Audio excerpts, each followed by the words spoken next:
네, 여론조사계 훈남 3인방과 함께합니다. 이택수 리얼미터 대표, 윤영 오피니언 라이브 여론분석센터장, 그리고 배종찬 인사이트K 연구소장입니다. 어서 오세요. 네, 안녕하십니까. 안녕하십니까. 네, 유튜브 TBS FM 들어오시면 보이는 라디오로도 함께하실 수 있습니다. 자, 일단은 뭐 추석 연휴도 끝났고요. 또 국감이 시작이 됐습니다. 당청 지지율 어떻게 나타났는지 짧게 좀 짚고 가도록 하겠습니다. 대표님? 네, 리얼미터 10월 1주차 주간 네. 동향입니다. 문재인 대통령의 긍정평가가 44.8%로 지난주 대비 0.6%포인트 네네. 상승한 수치가 나왔고요. 부정평가는 51.8%, 지난주 대비 0.1%포인트 낮은 수치. 지난주랑 큰 변화는 없습니다. 그러네요. 부정평가가 지금 5주 연속 높은 상황이고요. 다른 조사기관들은 팽팽하거나 긍정평가가 높은 조사 결과도 있었죠. 네, 리얼미터 조사는 이제 자동응답 방식이 전화면접 조사에 비해서 이제 많이 반영이 되기 때문에 정치 고관여층, 그러니까 투표를 하실 분들이 또 많이 여론조사에 참여를 하고 그래서 부정평가가 조금 높게 나오고 있는데요. 민주당 지지율도 이번 주 35.6%로 1.1%포인트 높아졌습니다. 국민의힘은 반면에 2.3%포인트 하락한 28.9%로 나타났고요.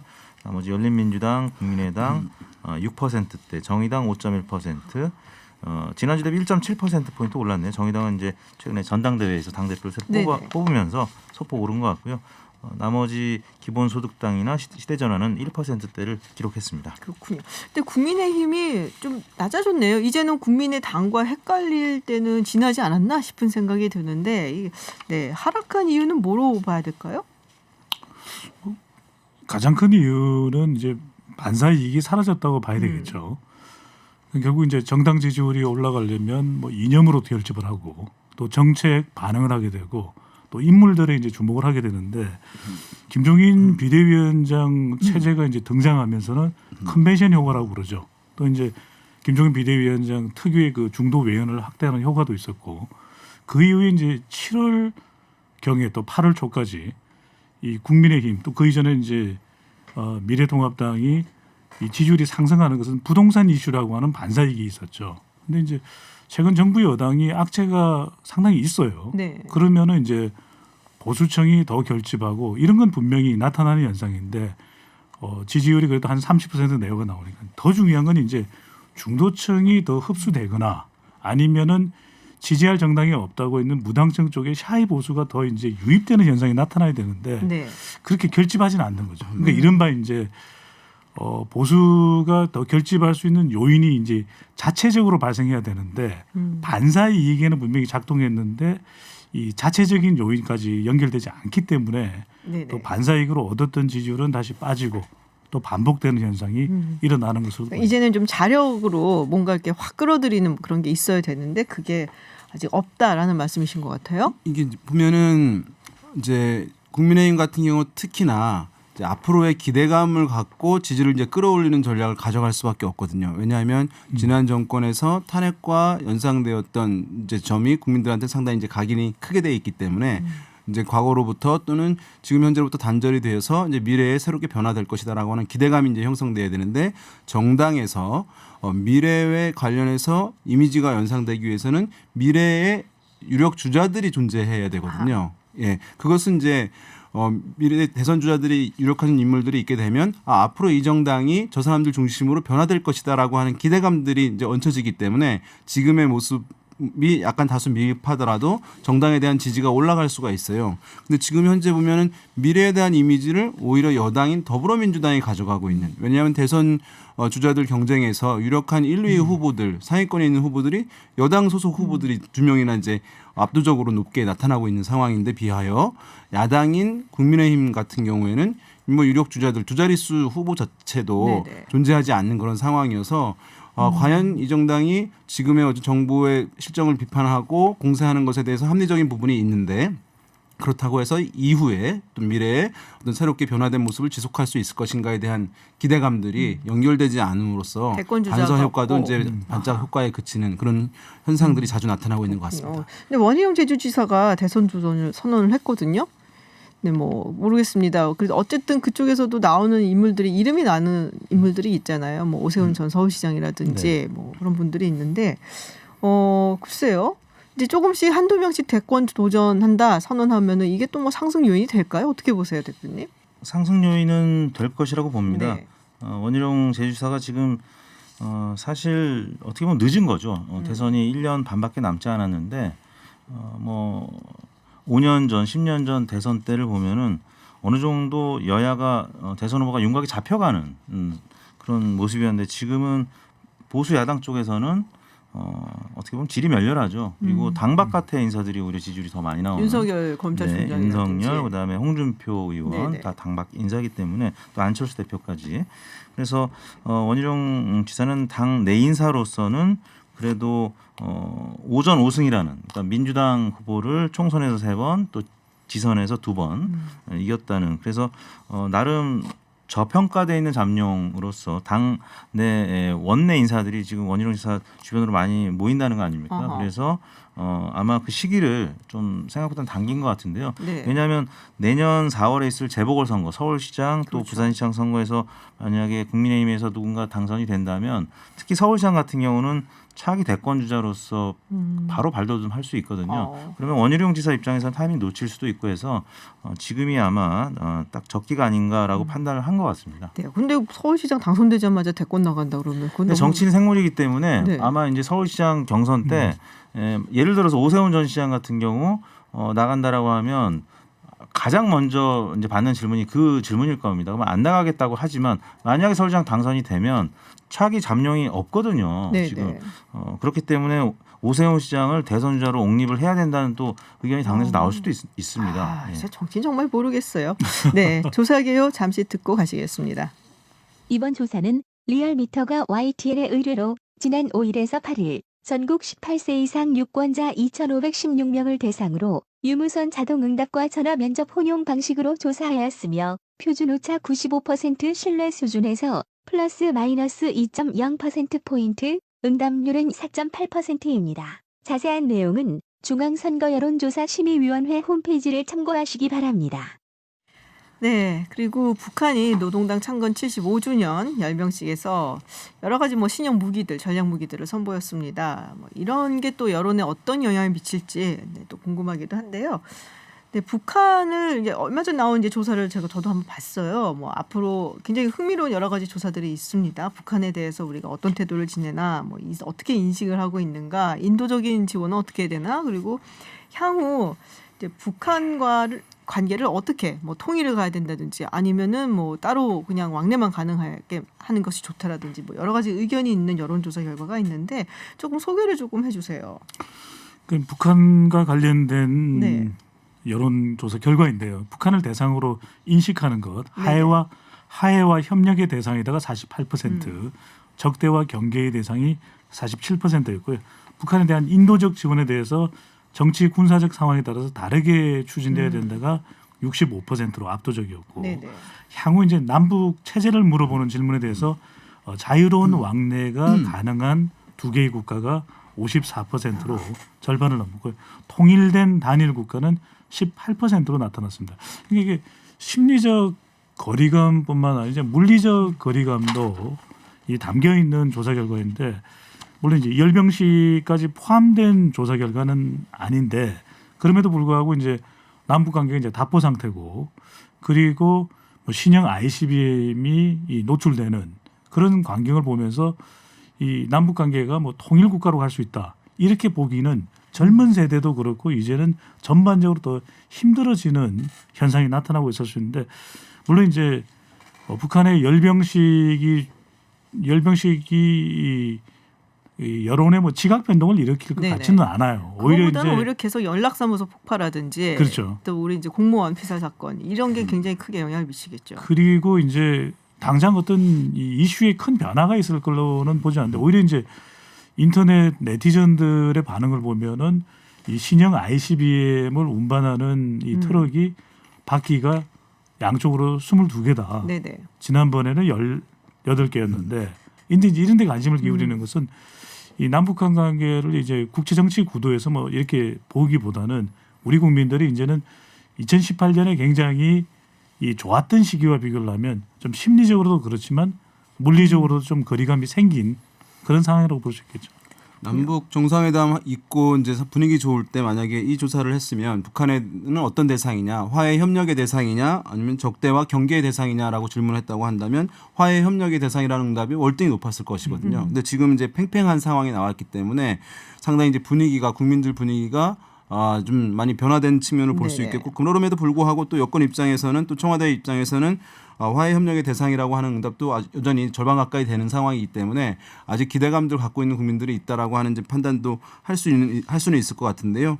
중요한 것은 이제 향후 남북 체제 어떻게 하느냐. 우리는 이제 우리의 소원은 통일이라고 많이 이제 배워왔잖아요. 그런데 이 조사는 사실 색다른 것이 아니고 지난 10년간 일관되게 통일된 단위 국가 여론이 현저하게 낮은 흐름들이 나오고 있어요. 그래서 네. 사실 실제 이것은 뭐 보수 성향층, 진보 성향층, 진보 진영 내에서도 이제 연구 흐름들을 보게 되면 과거에는 국민 통일 의식 조사 이렇게 해서 통일을 강조했어요. 당위적으로. 근데 요즘에 자세히 보시면 평화점 통일 의식 조사 이런 것들이 많이 나와요. 아하. 평화점 통일 연구. 그게 뭐냐면 평화라는 것이 뭐 사이좋게 지내자는 의미가 아니라 평화 체제로서 반드시 통일을 까지는 하지 않아도 된다라고 하는 국민 인식이 있기 때문에 그것을 굉장히 당위적으로 통일을 강조하지 않는 흐름들이 실제 이제 학자들의 연구나 이런 데서도 많이 확인되고 있는 상황이어서 이것은 어쨌든 제 생각에 단기간 안에 통일된 단위 국가로 가야 된다라고 하는 흐름이 다시 이제 높아지기는 쉽지는 않아 보이는 그런 상황이라고 할 수 이제 있죠. 열병식 자체는 어제까지는 좀 팽팽했을 것 같은데 네네.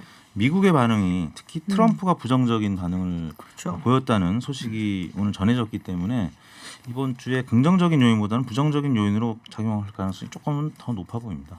좀 더 부정적으로 갈 가능성이 높다. 네. 사실 저도 이 통일을 관련된 여론조사를 이게 진행을 상당히 많이 해봤었는데 보면은 통일에 대해서 어떻게 생각하느냐 굉장히 이게 제너럴하게 질문을 하잖아요. 그러면 다들 좋게 대답을 해요. 한국인으로서 거기에 대해서 나쁘게 대답할 수가 없거든요. 네. 그래서 항상 뒤에 다른 질문들을 해요. 언제 해야 되느냐, 얼마나 네. 빨리 해야 되느냐 그러면은 확 20년 갈려요. 후에 뭐 30년 후에 네, 그렇죠. 하잖아요. 근데 10년 후에 뭐 이런 얘기가 10년 전에도 똑같이 10년 후에 했어요. 그러니까는 지금 당장 우리가 맞닥뜨리기는 부담스럽다는 의견이 훨씬 더 많아지고 또 젊은 세대 가운데서 더 많이 증가하는 것을 확실히 볼 수가 있는 것 같아요. 거리감이 상당히 있는 것 같아요. 그쵸. 그래서 이제 우리가 물어보는 질문 중에서 북한 주민이 가족이 되거나 이런 것에 대해서 어떻게 생각하느냐. 맞아요. 이게 굉장히 좀 긍정적이 되는데 음.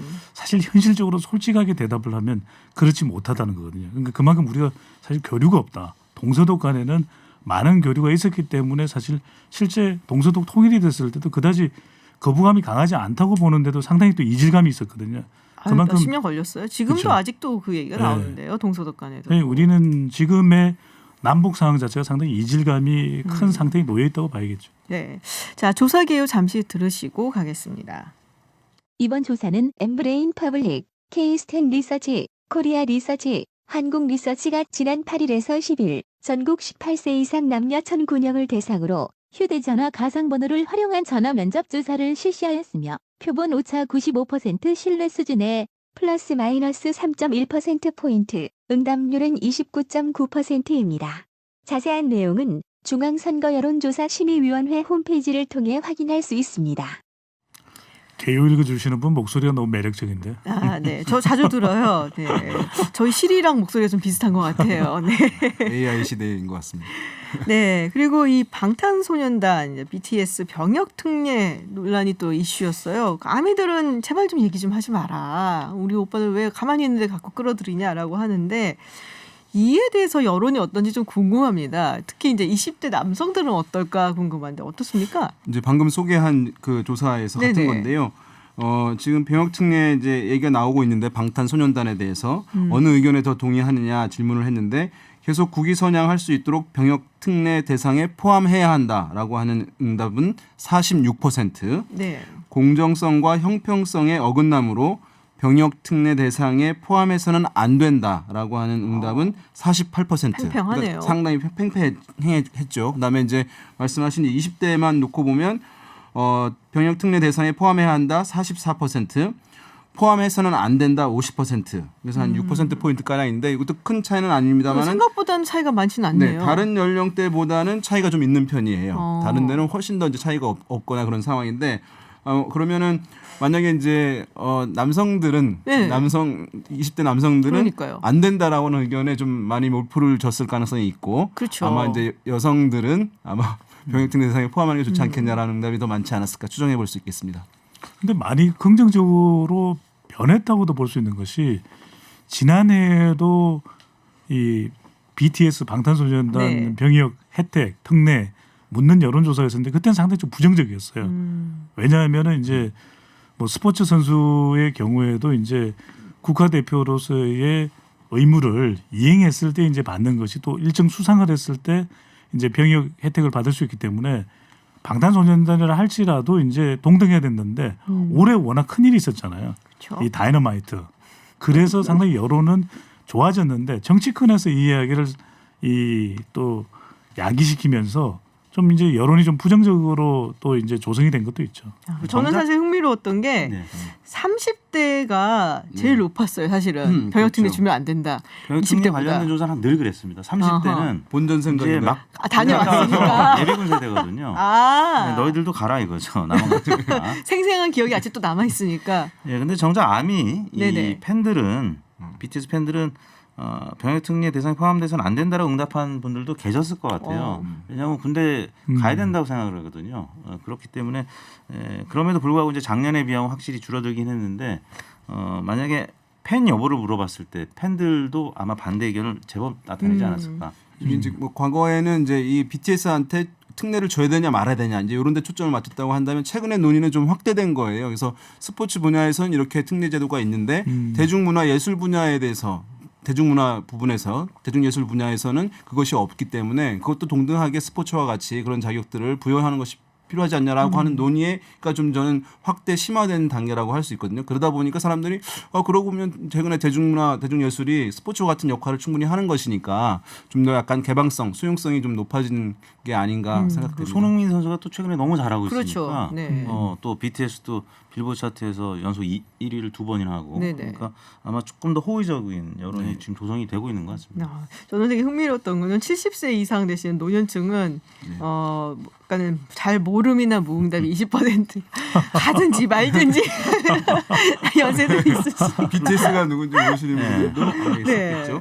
그래서 굉장히 이것도 흥미롭다라는 생각을 조금 했습니다. 자, 그리고 우리 이택수 대표께서 의식주와 관련된 특별한 여론 조사를 가지고 오셨다고요. 예, 리얼미터 유튜브 채널이 이제 두 개가 있는데 하나는 시사고 네. 하나는 이제 문화 예술 뭐 이런 쪽을 하고 있는데요. 저희가 이제 탕수육 지금 뭐 식사 네네. 시간이라서 조금 이제 군침이 돌 여론조사 결과인데 탕수육을 찍먹하냐 부먹하냐를 조사했어요. 오. 찍어 먹느냐 부어 먹느냐. 야, 김 박사님은 어떤 저는 찍먹이에요. 찍먹이시죠? 네. 찍먹이 62.2, 부먹이 오. 30.6, 두 배 이상. 메인스트림이네요, 제가. 네. 아마 배 소장님도 찍먹이실 것 같은데. 아니, 찍먹이에요? 저는 이렇게 답하면 나도 싫어하는데 네. 혼자나 한 두세 명 먹을 때는 찍먹으로 가고요. 네. 한 5명 이상 가면 저는 부먹이거든요. 그럼 왜요? 왜냐하면 찍먹은 숫자가 적을 때는 뭐 중자, 대자 이렇게 탕수육 시키면 남아요. 그러니까 이제 찍먹으로 가야 되는데 사람이 많으면은 어차피 다 먹고 먹어 해치우니까 다 부어갖고 부먹으로 그냥. 가죠. 아. 네. 이제 뭐 취향은 존중을 해야 되겠습니다만은 이 탕수육을 맛있게 먹는 법은 정말 그 중식당에서 요리하시는 네네. 분들 식당에서 더 잘 알고 있을 거잖아요. 거기서 주는 방식들을 보게 되면 약간 좀 가격이 나가는 중식당에 가게 되면 부어서 그것을 나눠주잖아요. 네네. 그러니까 일단 부먹을 하는 것이거든요. 그러고 보면은 그분들이 프로니까 전문가니까 부어서 먹는 것이 타당하거나 또는 맛있다고 생각을 하고 있으면 그렇게 하고 있지 않을까. 부먹이시구나. 잠깐만요. 제가 짧은 말로 그걸 식당에서 대중식당에서 나눠주는데 일일이 찍어서 다 나눠줄 수는 없잖아요. 근데 분명하는 실제 수밖에 없지. 탕수육의 이제 그 원래 모습이 네. 이 볶아서 그러니까 소스를 부어서 네. 볶아서 먹는 그래서 복먹이라고 합니다. 그래서 이제 고급 음식점에서는 볶아서 이제 주기 때문에 부먹 스타일로 나오는 거고요. 근데 이제 연령대별로 30대가 네. 의외로 부먹이 많았습니다. 다른 30대가요? 연령대. 찍먹이 다 대체로 네. 높았는데 한 60-70%인데 30대만 부먹 찍먹이 한 40% 중반 동률로 나왔고요.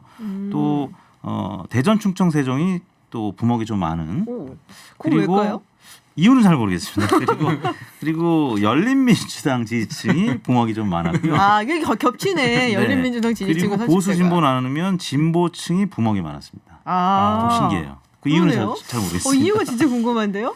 의원의 일치일 수도 있기 때문에 너무 의미 부여를 하면 안 됩니다. 네, 이번 조사는 9월 29일 저희가 만 18세 이상 남녀 500명을 대상으로 했고요. 유무선 자동응답 혼용 방식, 응답률은 5.7%, 표본 오차는 95% 신뢰 수준에서 플러스 마이너스 4.4%포인트였습니다. 저도 이제 옛날에 이 혈액형이 정치 성향과 연관성이 있을까라고 하는 의문이 어느 날 들더라고요. 그래가지고 제가 조사를 많이 수행할 때 넣어봤어요. 혈액형을 이제 배경 질문으로 넣어서 이렇게 이제 사안들별로 또는 지지 정당, 뭐 대통령에 대한 평가 이런 것들 했는데 뭐 유의미한 결과가 안 나오더라고요. 그래서 네, 그쵸. 어쨌든 약간 이게 지역이나 정치 문화 쪽을 연관지어서 할 때는 이제 저는 약간 신중할 필요는 있다. 아니요, 궁금해졌어요. 네, 한번 알아봐야겠다. 네, 알겠습니다. 여기까지 듣도록 하겠습니다. 네, 여론도서들과 함께 했었던 시간입니다. 지금까지 배종찬 인사이트K 연구소장, 윤희웅 오피니언 라이브 여론분석센터장, 그리고 이택수 리얼미터 대표와 말씀 나눴습니다. 고맙습니다. 네, 감사합니다. 고맙습니다.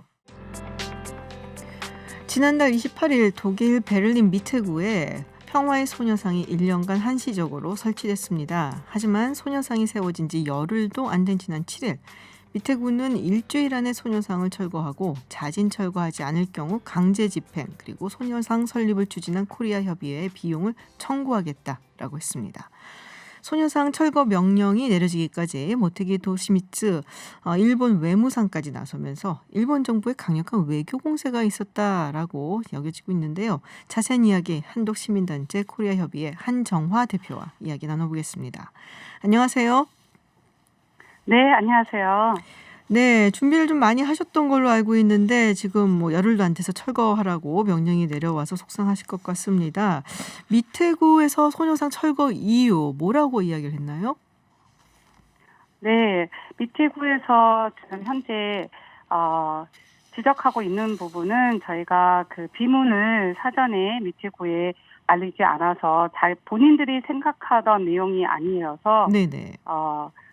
별로라고 하면서 한일 관계에 해결될 수 없는 그 문제를 지금 독일을 이제 끌어들여서 독일이 편을 들게 하는 그런 쪽으로 몰고 갔다. 그렇기 때문에 이제 소녀상을 용납할 수가 없다. 이렇게 이제 반응을 했어요. 그렇군요. 그러니까 비문에 적혀 있는 내용이 한일 관계 이야기, 뭐 갈등적인 부분이 있고 거기에 이제 우리가 독일이 뭐 개입을 하고 싶지 않다라는 그런 것 같아요. 네, 그렇죠. 그런데 네. 그거는 전혀 맞지 않는 사실이고 이제 뭐 소녀상의 의미는 이제 모든 사람들이 알고 있잖아요. 그래서 일본에서 29일 날 이미 일본 장관이 반박을 했잖아요. 그리고 외교부 장관도 반박을 했을 때 비문의 내용을 전혀 모르고 있잖아요. 그래서 지금 생각에는 미테구에서는 이제 본인들을 정당화하기 위해서 그 이야기를 하고 있는 것 같아요. 왜냐하면 소녀상의 의미가 있어서. 근데 저희는 신청서에 이런 소녀상이 세워지면 일본 정부의 이런 다양한 반박이 지금까지 전 세계적으로 있었던 이야기며 어른들도 다 기재를 해서 허락을 받았기 때문에 굉장히 정당하다고 생각합니다. 그러니까 미테구 측에서 나온 뭐 명령서라는 것을 뭐 번역한 부분을 좀 봤던 것 같은데 제가 그러니까 뭐 좀 제너럴하게 그 여성에 대한 전쟁 범죄라고 이야기를 했지 일본 이야기만 적어놨다 비문에는 뭐 이런 식의 이야기를 하는 것 같아요. 그럼 미테구 측에는 그렇게 얘기를 일본과의 뭐 여러 가지 뭐 전쟁 일본이 뭐 전 태평양 전쟁 중에 벌였던 전쟁 범죄에 대한 것이다라고 말씀을 하셨던가요?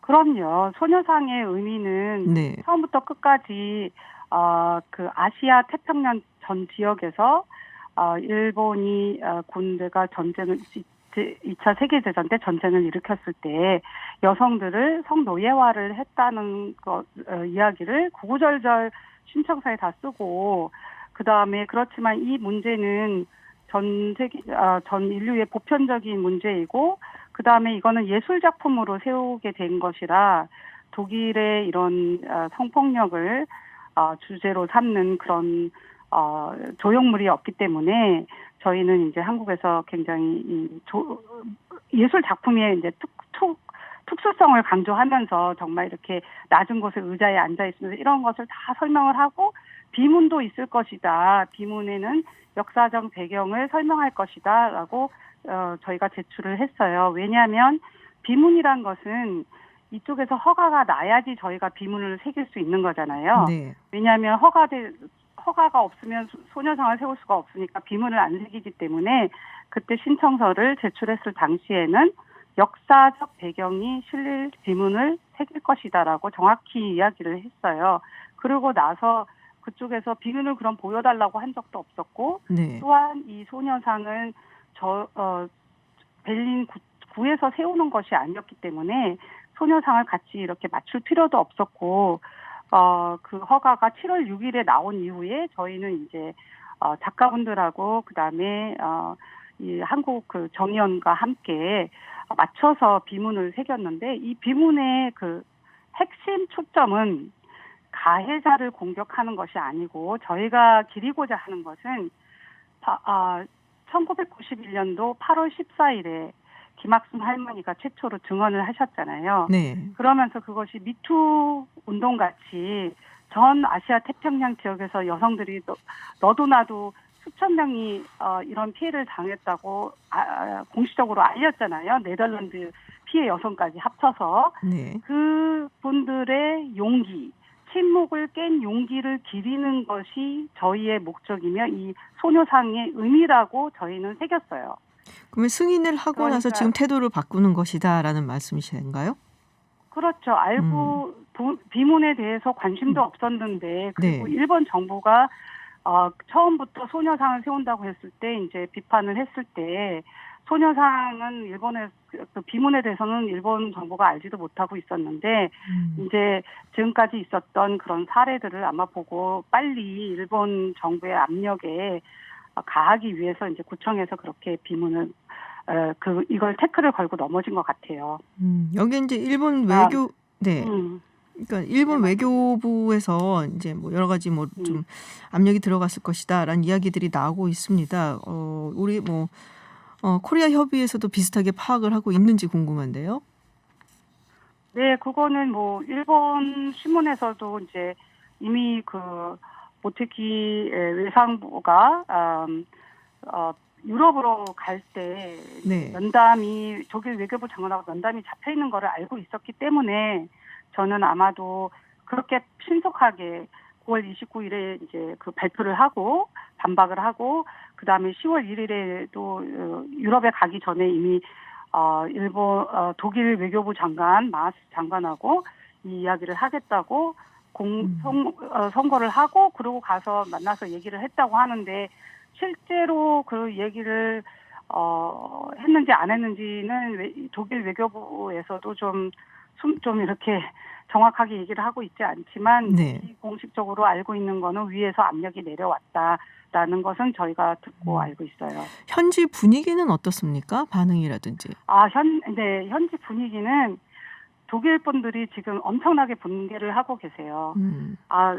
그러니까 예전에 저희가 일본군 위안부 문제며 증인 할머니들이며 이 여성의 이 문제를 알리기를 정말 코리아 협의회에서는 2008년부터 적극적으로 하고 있지만 저희 회원들은 계시는 1세대 분들은 90년도 초반부터 일본 여성 모임이랑 계속해서 이 문제를 알리고 왔었거든요. 네. 그래서 이제 최근에도 저희가 다른 여성 단체랑 연대를 맺고 뭐 엠네스티라든지 뭐 교회 단체 뭐 노조 등 각계각층의 독일 이제 시민들과 이 일을 펼쳐왔지만 그래도 이 문제가 좀 일본과 한국의 문제고 아니면 뭐 아시아의 문제라서 좀 거리감을 뒀었는데 지금 오히려 일본에서 이렇게 반박을 하는 바람에 그리고 그거 때문에 독일 정부가 지금 이렇게 나와서 이제는 독일 시민들이 다 너무 붕괴를 하고 있어요. 그래서 막 성명 운동도 하고 뭐 편지도 지금 다 막 밑에 구에다가 보내시고 네.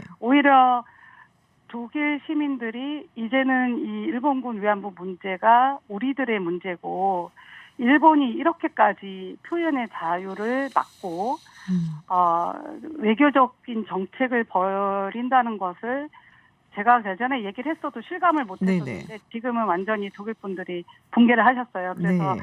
일본학 교수 되시는 분들이 막 지금 은퇴하신 교수님도 계시고 막 그런데 밤을 새워서 막 줌 미팅을 하면서 막 성명서 같이 작성해 주시고 막 지금은 정말 독일 분들이 엄청나게 지금 네. 화가 났어요. 근데 어쨌든 미트고에서는 지금 뭐 행정명령을 통해서 철거를 하라고 했고 안 하면은 자기들이 철거를 하고 그 비용을 물리겠다라고 얘기를 했습니다. 지금 뭐 어떻게 대응을 하실 생각이신지 궁금한데요. 네, 저희가 이제 법적으로 변호사와 이제 대응을 해서 네. 일단은 철거를 하겠다는 것을 반박을 하면 15일에 움직일 수는 없다고 하네요. 네. 그거를 믿어야지만 지금 저도 마음이 불안해서 그렇다고도 다들 모든 법률가들이 얘기를 해도 마음이 불안해서 이제 15일에는 지킬 거고 그 다음에 이제 그 이후에 소송을 여기 행정법원에 소송을 걸어서 네. 이제 법적으로 어떤 판결이 나는 거에 따라서 대응을 하고 뭐 1심, 2심으로 이렇게 계속 법률적으로 네네. 가야겠죠. 아하, 네. 그렇군요. 알겠습니다. 네. 네, 오늘 말씀 네. 여기까지 듣도록 하겠습니다. 네, 고맙습니다. 네. 네, 감사합니다. 네. 네, 안녕히 계세요. 네, 지금까지 한독 시민단체 코리아 협의회 한정화 대표와 이야기 나눴습니다. 네, 해외 뉴스 알아보는 서울타임즈 시간입니다. 전주현 캐스터와 함께합니다. 어서 오세요. 네, 안녕하세요. 유튜브 TBS FM 들어오시면 보이는 라디오로도 함께하실 수 있습니다. 자, 트럼프 대통령이 자기가 코로나19에 면역이 생겼다라고 이야기를 했어요. 그런데 그렇습니다. 트위터가 바로 그 이야기를 한 트윗에 경고 딱지를 붙였다. 네. 가짜 뉴스란 뜻인가요? 뭔가요? 그러니까 이게? 이걸 그대로 믿으면 안 된다. 아. 그런 의미죠. 11일에 트위터에 어제 백악관 의료진의 전체적이고 완전한 승인이 있었다. 내가 코로나19에 면역이 생긴 거다. 이런 글을 올렸습니다. 그리고 같은 날 폭스뉴스랑 인터뷰를 했는데 똑같은 얘기를 또 폈어요. 네네. 그래서 내가 코로나19를 막는 보호막을 가진 것과 같다. 약간 이런 식으로 약간 뉘앙스를 좀 풍겼습니다. 근데 왜냐하면 이미 10일에 백악관에서 지지자들을 모여서 연설을 했죠. 그리고 그쵸. 12일부터 플로리다주 등을 차례로 방문하면서 본격적으로 선거 유세를 다시 재개합니다. 그래서 그 전에 면역이 생겼다. 이렇게 얘기를 해서 전파시킬 우려가 없다. 이걸 강조하려는 것으로 지금 분석이 되고 있는데 이 글에다가 트위터가 곧바로 잘못되고 해로울 수 있는 정보라면서 걸러들어라. 네, 숨김 처리하고 경고 딱지를 붙인 겁니다. 그래서 지금 언론들도 대중 유세를 과연 해도 괜찮을까 여기에 계속 의문을 나타내고 있거든요. 근데 그래서 주치의가 뭐 이렇게 딱히 똑부러진 얘기를 안 해요. 그러니까 중요한 게 언제 마지막으로 음성 네. 판정을 받았나 이거를 얘기를 해야 되는데 그걸 안 하고 그냥 전염시킬 위험이 더는 없는 것이다. 뭐 그런 것 같다. 이렇게만 얘기를 애둘러서 얘기를 하고 있기 때문에 지금 언론들은 그 부분을 계속해서 지금 문제 제기를 하고 있습니다. 네, 앞서도 잠시 전해드렸는데 트럼프 대통령이 이 북한 열병식에 ICBM 공격을 네네. 두고서는 굉장히 화가 났다라는 얘기가 있어요. 그렇습니다. 직접 뭐 트윗을 올린 건 아니고요. 네. 인터넷 매체 폭스 소속으로 외교 안보 분야를 담당하는 알렉스 워드 기자가 자기 트위터 계정에 글을 올렸습니다. ICBM과 자체 제작한 트럭 발사대가 공개된 북한의 열병식에 대해서 트럼프 대통령이 진심으로 화를 냈다라고 가까운 소식통이 전했다라고 아하. 이렇게 글을 올린 거예요. 그래서 그 소식통이 또 전하기를 트럼프 대통령이 김 위원장에 대해서 정말로 실망을 했다. 그리고 그런 실망감을 다수의 백악관 관리들에게 표출했다고 소식통이 전했다라는 글을 함께 올렸습니다. 요새 기분 안 좋거든요, 좀 여러 가지로. 그렇죠. 여러 가지 지금 지지율도 네. 많이 계속 떨어지고 있고 이러니까. 근데 말씀드린 것처럼 백악관은 물론이고 트럼프 네네. 대통령도 공식 반응은 내놓지는 않고 있는데요. 이렇게 전달해서 이런 얘기가 좀 들어온 진작은 좀 상황입니다. 가능한. 그렇죠. 네. 알겠습니다. 자, 그리고 이게 참 어떻게 이런 일이 있을까 싶긴 했는데 이 말을 탄 두 명의 백인 경찰관이 밧줄로 흑인 남성을 이렇게 끌고 왔다는 거 아니에요? 그렇습니다. 그래서 지금 이제 손해배상 소송을 이 흑인 남성이 제기를 했습니다. 네, 흑인 남성 도널드 닐리 씨라는 분이 네네. 있는데요. 지난주에 텍사스주에 있는 갤버스턴이라는 카운티 법원에 $100만, 우리 돈으로 한 11억 5천만 원의 손해배상 소송을 제기했습니다. 이분이 작년 8월에 노숙자였을 네네. 당시에 길가 보도 위에서 잠을 자다가 금지 지역에 침입한 죄로 체포가 됐어요. 그래서 왜 텍사스 이런 데 가면 기마 경찰 경찰대들이 있죠. 있잖아요. 그 사람들이 와서 한 구역 떨어진 곳으로 이 사람을 데려갔습니다. 그런데 문제는 그냥 데려갔어야 되는데 이분에게 이제 그 밧줄을 그러니까 손을 좀 묶어서 네네. 체포를 했으니까요. 말에 이렇게 연결을 해서 끌고 갔습니다. 다칠 수도 있을 텐데. 그러니까 굉장히 한 블럭이나 걸어갔기 때문에 노예가 된 것 같이 수치스럽다. 왜냐하면 예전에 노예들을 그렇게 해서 데려갔거든요. 끌고 갔으니까. 그래서 자신에게 신체적인 손상뿐 아니라 정서적으로도 깊은 상처를 줬다 이렇게 주장을 했습니다. 근데 지금 바디 카메라가 다 설치돼 있잖아요. 그걸 그렇죠. 돌려봤더니 경찰관이 이제 2명이 있었는데 그 중에 한 명이 2번이나 그 다른 경찰관에게 이렇게 끌고 시내를 들어가는 건 모양이 나쁘다 이렇게 지금 얘기를 네. 했는데도 계속해서 이 아. 행동이 그치지 않았던 것으로 지금 카메라 검사 결과 나타났습니다. 그래서 사건 당시에 작년에 그 해당 경찰서장은 경찰관들의 행동을 숙련된 기술, 어떤 시나리오에는 최적의 체포술 이렇게 칭찬을 했었답니다. 좀 어이가 없죠. 근데 이번에 이제 문제가 크게 되니까 부하들이 미숙한 판단력을 발휘했다. 경찰이 앞으로는 그런 기술을 사용하지 말도록 내가 규정을 바꿨다. 이렇게 말을 또 바꿨다고 합니다. 그래서 일단 이 텍사스의 경찰 조사관은 두 경찰관이 위법 행동을 한 건 아니다. 이렇게 판단을 했는데 그래서 릴리의 무단 침입죄가 근데 당시 법정에서 기각이 된 적이 있거든요. 그러니까 이번 고소는 그 죄목에 대해서도 악의적인 기소다 이렇게 항의하는 내용도 소장에 함께 담겼습니다. 그래서 첫 번째 공판이 이제 1월에 열릴 예정이거든요. 네네. 그래서 아마도 이제 거기서 판결이 내려질 것 같습니다. 원래 예전에 미국의 경찰이 특히 그러니까 남부에서 네. 뭐 다른 곳은 약간 야경꾼 비슷하게 네네네. 그렇게 했었는데 남부에서의 미국 그 이제 추노권에서 시작했다고 얘기를 많이 그렇죠. 하잖아요. 네. 도망간 노예들 잡아갖고 잡아갖고, 오고 네. 뭐 그런 어떤 원죄가 조금 있죠. 이 그렇죠. 남부 지역에서는 노예를 허용을 했으니까 네. 뭐 경찰이라는 것이 경찰 제도로 확 자리를 잡게 된 거는 그보다 훨씬 더 뒤였기 때문에 네. 이제 그런 기억이라든지 뭐 이런 게 남부에서는 굉장히 강하거든요. 더군다나 텍사스 같은 경우에는 뭐 법 집행이라는 이런 게 뭐 미국 내에서는 가장 터프하기로 소문이 난 곳이라서 네. 여러 가지 좀 문제가 있어 보이긴 하네요. 아마 사형시키는 비율도 가장 높을 거예요. 아마 그렇습니다. 텍사스가. 네. 자, 그리고 마지막 소식은 야, 이거 이해할 수가 없는 얘기인데 15년 전에 이탈리아의 폼페이, 우리가 뭐 잘 알고 있는 네네. 그 화산 폭발했었던 네. 폼페이 그 고대 로마 유적지에서 유물 조각들을 훔쳤던 한 캐나다의 관광객이 아군이 자꾸 잇따르고 있다면서 유물들을 자진 반납했다. 네. 15년 후에야. 그렇습니다. 2005년에 21살 정도의 이 폼페이에 여행을 갔던 네네. 지금은 36세가 된 니콜이라는 여성 얘기입니다. 그때 뭘 가져왔냐면 모자이크 타일 2개를 가져왔고요. 로마 시대에 양쪽에 손잡이가 달리고 목이 좁은 항아리가 오, 있었는데 그 뭔지 그걸 이제 알겠어요. 암포라라고 네. 네네. 하는데 그 조각들을 가져왔답니다. 그리고 도자기 파편도 하나 가져오고 이렇게 파편들을 여러 개 가져온 거예요. 이렇게 거기 이렇게 뒹굴어져 있으니까요.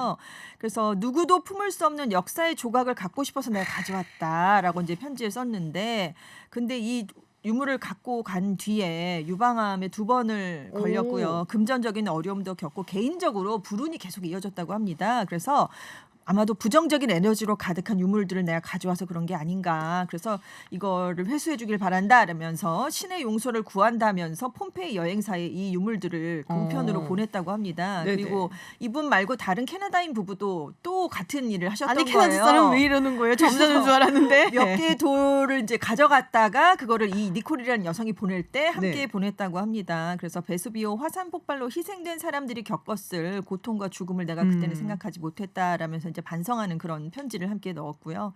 아무튼 다행히 이제 유물들을 반납하는 여행객들인데 이분 말고도 상당수가 있었다고 합니다. 그래서 지금 이 훔쳐간 유물을 반납한 걸 따로 전시하는 전시관이 생겼을 정도로 그러니까 얼마나 많은 분들이 지금은 코로나19 때문에 못 가시지만 그쵸. 작년까지만 해도 매해 수백만 명이 폼페이를 찾는 아주 대표적인 관광지잖아요. 그렇죠. 근데 그 몰래 조금씩 파편들이니까 가져가도 되겠지 라면서 가져가셨던 모양이에요.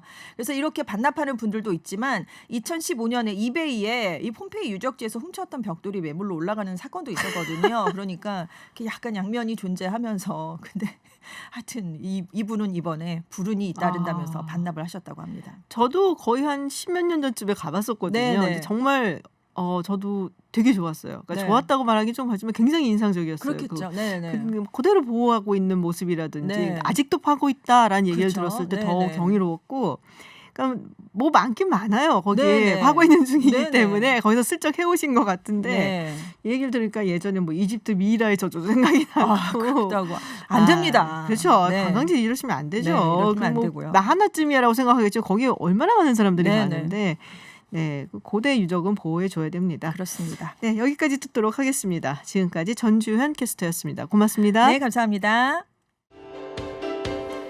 추석 연휴 전에 아제르바이잔과 아르메니아의 무력 충돌 관련해서 저희가 한번 인터뷰를 했었습니다. 근데 이틀 전에 러시아의 중재로 휴전에 합의를 했다라는 소식이 들려왔는데 하루도 지나지 않아서 다시 분위기가 험악해졌다라고 하네요. 네, 두 나라의 분쟁 이번 시간에는 국제법을 통해서 한번 따져보도록 하겠습니다. 아산정책연구원 이기범 국제법센터장과 말씀 나눠보겠습니다. 어서 오세요. 예, 안녕하세요. 네, 유튜브 TBS FM 들어오시면 보이는 라디오로도 함께 하실 수 있습니다. 저희가 한번 이걸 다루긴 했는데요.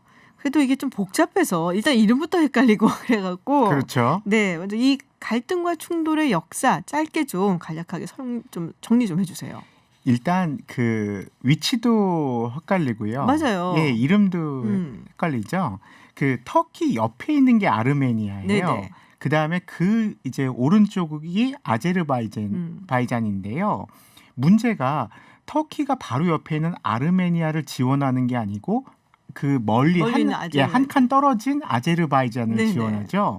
예, 이것부터 시작을 해가지고 그 이 역사가 좀 있습니다.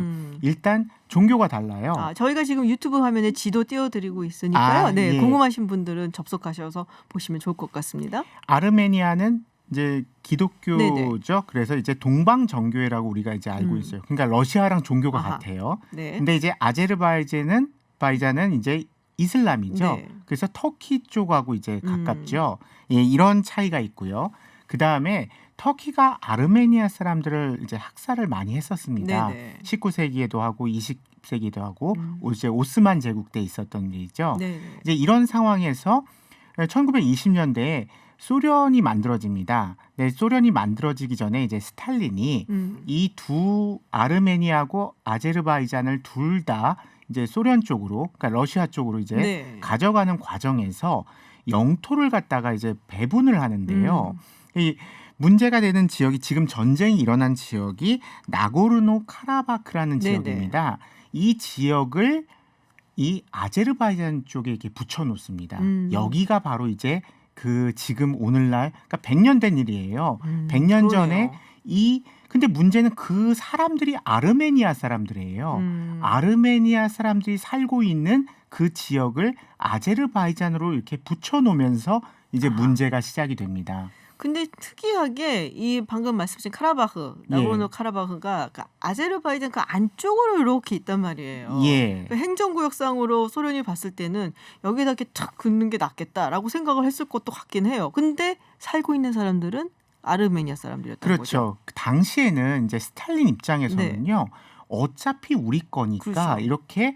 이렇게 하면은 오히려 민족 간에도 이렇게 같은 민족도 분리해 놓고요. 그다음에 아제르바이잔 섞여서 살아라. 안에서도 네. 서로 싸움도 일어날 테니까 어차피 러시아에게 도전이 안 된다고 봤던 거죠. 그러니까 오히려 이렇게 그냥 섞어놔 버리는 이런 문제 때문에 근데 문제는 그게 있어요. 이제 국제법적으로 봤을 때는 네. 여하튼 그 당시에 러시아 그 이후에 소련이 이렇게 분리해 놓은 것이 그대로 1991년에 두 국가가 이제 소련으로부터 분리 독립을 하게 네네. 됩니다.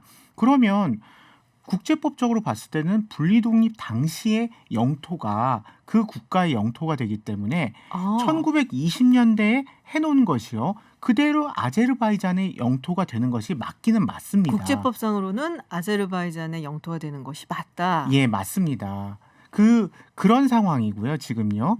이 상황에서 근데 문제는 여기 그 나고르노 카라바크 지역에 사는 아르메니아 사람들은 당연히 그걸 인정할 수 없지요. 그래서 그 분리 독립 되던 시절에 네. 한 6년 정도 쉽게 말해서 전쟁이 있었습니다. 네. 그리고 많은 사람이 죽었습니다. 이 상황에서 결국 지금 이 지역을 법적으로는 아제르바이잔 영토가 맞는데 실제적으로 지배하고 있는 것은 아르메니아입니다. 왜냐하면은 그 나고르노 카라바크가요. 지금 그러니까 자치 독립 공화국을 갖다가 이제 이루고 있습니다. 네. 그러면서 사실 자기네 이름도 있어요. 아르차크라고 그래요. 아르차크? 예, 공화국이라고 자기를 부르고 있습니다. 그래서 아르차크 공화국이 사실상 아르메니아의 지배하에 있는 거지요. 아하. 그래서 아르차크 공화국의 의도가 있습니다. 지금 이 독립을 선언하고요. 네. 독립을 선언해서 국가가 되자마자 그 다음에 아르메니아하고 아마 서로 합칠 겁니다. 이런 방식이 사실은 우리 6년 전에 네. 크림반도 있었죠. 네. 예, 크림반도도 똑같이 했죠. 크림 그렇죠. 자치공화국이 맞아요. 독립을 선언하고 다음 날 러시아하고 러시아하고. 합쳤죠. 네. 예, 이런 방식을 아. 갖다가 하고 싶은 거지요. 그러면 법적으로도 문제를 해결 볼 수 있다라고 생각을 하는 겁니다. 그래서 아르차크라는 이 공화국이 그러니까 아르메니아의 통제하에 있지만은 자기는 나라다, 국가다 이렇게 주장을 하고 있는. 그러니까 법적으로 아주 복잡합니다. 그리고 아르메니아 쪽 주장도요 아주 틀린 주장은 아니에요. 어허. 왜냐하면은 그 민족 자결권 들어보셨죠? 어우, 그거 되게 옛날 얘기인데. 아 옛날 얘기겠지만은 지금 국제법상에 아주 중요한 원칙입니다. 아, 그래요? 예를 들어서 우리 국제 인권 다루는 협약 중에서 제일 유명한 게 시민적 정치적 권리에 관한 국제 규약이라고 있습니다. 네네. 제일 유명한 조약이죠. 1조가 민족 자결권입니다. 그렇기 아, 때문에 강대국할 때만 적용되는 줄 알았어요. 아닙니다. 그래서 오히려 옛날에 그랬잖아요. 옛날엔 그랬는데요. 그래서 예를 들어서 아르메니아는 이런 네. 주장을 할 수 있죠. 그러면은 그 나고르노 카라바크 그 지역을 갖다 민족 자결권에 의하면은 당연히 아르메니아 사람들 아니냐. 그들의 민족 자결 선택을 한번 보자. 아하. 당연히 우리 쪽에 올 거 아니냐. 이런 주장을 펼치는 것이 불가능하진 않습니다. 네. 그래서 사실 아제르바이잔은 법적으로 그러니까 형식적으로는 국제법적으로는 자기네 영토 맞아요. 네. 그런데 그러니까. 민족 자결권이나 이런 개념이 들어가기 시작하면은 아르메니아가 무조건 우리나라 땅 아니라고 말하기에는 좀 뭔가 근거가 있습니다. 또. 아, 이게 참 복잡하네요. 예. 근데 이 러시아가 지금 개입을 했잖아요. 그렇습니다. 네, 그래서 뭐 휴전도 이제 막 해주고. 예. 그랬는데 물론 이제 예. 5분 만에 끝났다고 얘기가 지금 5분 만에 끝났대요? 예, 지금 어떤 뉴스에 의하면은 휴전이 시작되고 나서 이제 5분 뒤에 벌써 뭐 미사일과 이제 이런 여러 가지 공격이 있었다. 그러니까 사실 이게 그저께죠. 그저께부터 휴전이 시작된 거고 네. 그 휴전은 사실 일시적 휴전입니다. 다시 말해서 포로 교환하고 네네. 시신 이제 네. 찾아가라는 그런 휴전인데요. 뭐 그럼에도 불구하고 몇 분도 안 돼서 끝난 것으로 보이긴 합니다. 그러면 러시아가 여기에 개입을 하는 거는 예전에 소련일 때 언제 때문에 그런 건가요? 아닙니다. 그것도 맞습니다만은 그건 이제 우리가 그럴 것이다라고 생각하는 거고요. 그게 틀린 말은 아닌데요. 정확히 말하면요. 민스크 그룹 의장국이기 때문입니다. 민스크 그룹. 예. 그 민스크 그룹이 뭐냐라고 했을 때 그 유럽 안보 협력 기구라고 네네. 있어요. 안보 협력에 관한 기구 이제 그런 논의의 장이죠. 국제 기구인데요. 이 기구 안에 민스크 그룹이 있고요. 민스크 그룹이 1992년에 만들어졌어요. 네네. 왜 만들었냐? 바로 그 당시가 나고르노 카라바크 지역에 전쟁이 있었기 때문입니다. 이 분쟁을 해결하기 위해서는 하나의 이야기할 수 있는 장이 네네. 있어야 된다. 그래서 민스크 그룹이라는 게 실제 있는 겁니다. 그리고 의장국이 셋이 있어요. 네. 하나가 러시아고요. 하나가 미국이고 하나가 프랑스입니다. 그래서 프랑스도 여기에 참여를 하는 게 예, 그렇습니다. 그렇군요. 그래서 이 세 국가가 의장국이고요. 의장국 중에 하나인 러시아 입장에서는 우리가 의장국으로서 민스크 그룹의 공식 기구입니다. 그래서 28년 동안 지금 지속되고 있는 민스크 그룹의 의장국으로서 우리가 이것을 갖다가 주도해 나간다. 뭐 충분히 가능한 얘기고요. 그 민스크 그룹 안에 당연히 분쟁 당사국인 아제르바이잔과 아르메니아가 들어 있습니다. 근데 미국은 별거 안 하는 것 같아요. 밤게 바빠서 그런가요? 미국은 지금요. 네. 일단 트럼프 대통령이 굉장히 이제 지금 지지율 차를 좁히기 위해서 굉장히 바쁘죠. 그렇죠. 그래서 이 문제에 대해서는 지금 신경 쓸 관심이 없다 봐야 되고요. 프랑스는 관심이 있습니다. 프랑스는 네. 예, 근데 재미있는 게요. 그 다른 유럽 국가들은 그래도 빨리 이제 이런 적대 행위를 멈춰라 이런 쪽인데 네. 프랑스는 말은 그렇게 하는데 아르메니아 쪽의 편을 좀 들고 있습니다. 이유가 있습니다.